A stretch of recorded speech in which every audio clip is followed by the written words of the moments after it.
అందరికీ నమస్కారం అండి. నా పేరు ఎర్రంశెట్టి వెంకటేశ్వరరావు. మాది పల్నాడు జిల్లా ఇన్కొండ నియోజకవర్గం గొల్లాపల్లి మండల జనసేన పార్టీ ఉపాధ్యక్షుడిని. ఈ వీడియో చేయడానికి గల కారణం,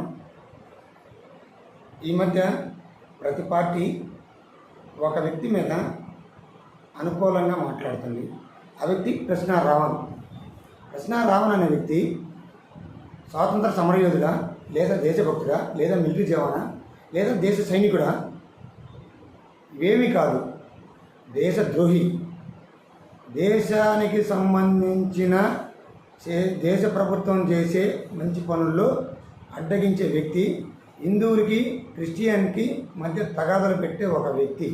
అతని గురించి ఏందో కాంగ్రెస్ ప్రభుత్వం కానీ, వైఎస్ఆర్ కాంగ్రెస్ ప్రభుత్వం కానీ, సిపిఐ కానీ వీళ్ళంతా తెగ ఆరాటపడి, ప్రజా సంఘాలు కానీ ఆరాటపడి వాడిని మద్దతు తెలిపే మార్గం చేస్తున్నారు. మద్దతు తెలపాలంటే ఒక స్వాతంత్ర సమరయోధుడు, లేకపోతే కనీసం ప్రజా సమస్యల మీద పోరాడిన వ్యక్తి అయినా సరే మద్దతు తెలపచ్చు, ఏ పార్టీ అయినా. కానీ కూటమి ప్రభుత్వానికి, దేశ భద్రతలు కల్పించే వ్యక్తులకి వ్యతిరేకంగా పనిచేసినటువంటి కృష్ణా రావణ్ అనే వ్యక్తికి మద్దతు తెలుపుతున్నారంటే దాని అర్థమైంది. దేశాన్ని ఏం చేద్దాం అనుకున్నారు, రాష్ట్రాన్ని ఏం చేద్దాం అనుకున్నారు, కులాల మధ్య మతాల మధ్య చిచ్చు పెట్టి సంతోషపడదాం అనుకున్నారా మీరందరూ? మీకు ఈ చిచ్చు పెట్టి ఈ గొడవల్లో మీరు రాజకీయ లబ్ధి పొందుతామంటే, ఈ దేశభక్తుడిగా, కూటమి ప్రభుత్వ నాయకుడిగా నేను ఒప్పుకోను. దీన్ని తీవ్రంగా ఖండిస్తున్నాను.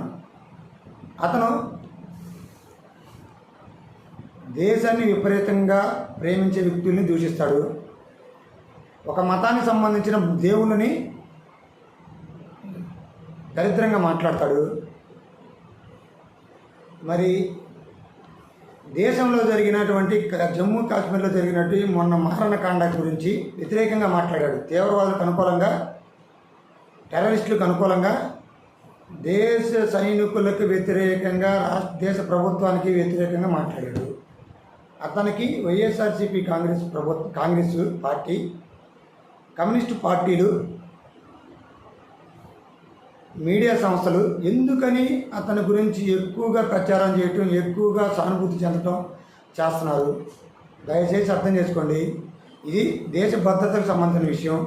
ఒక పార్టీకి, ఆ వ్యక్తికి ఉన్న గొడవ కాదు ఇది. అతని మీద ఉపా చట్టం కేసు పెట్టారంటే అతను దేశాన్ని విపరీతంగా అవమానించాడు, దేశభక్తులను అవమానించాడు, హిందూ కులాన్ని అవమానించాడు, భారతదేశ ప్రభుత్వం మీద వ్యతిరేకంగా మాట్లాడాడు. కాబట్టే ఉపా చట్టం వహించాడు, దేశద్రోహ చట్టం కింద పెట్టారు. దాన్ని మీరు అర్థం చేసుకోవాలి. కానీ అతను చేసిన వ్యాఖ్యల్ని మీరు కానీ సపోర్ట్ చేస్తామంటే, ఈ భారతదేశ భక్తుడిగా, భారతదేశంలో ఉన్నటువంటి సాధారణ వ్యక్తిగా నేనైతే ఒప్పుకోను. నా ప్రభుత్వం అయితే అసలే ఒప్పుకోదు. అందులో జనసేన పార్టీ అంటే అసలే ఒప్పుకోదు. దేశ సమగ్రతని నాశనం చేసే వ్యక్తుల్ని కాపాడే వ్యక్తులు కూడా క్షమించదు జనసేన పార్టీ.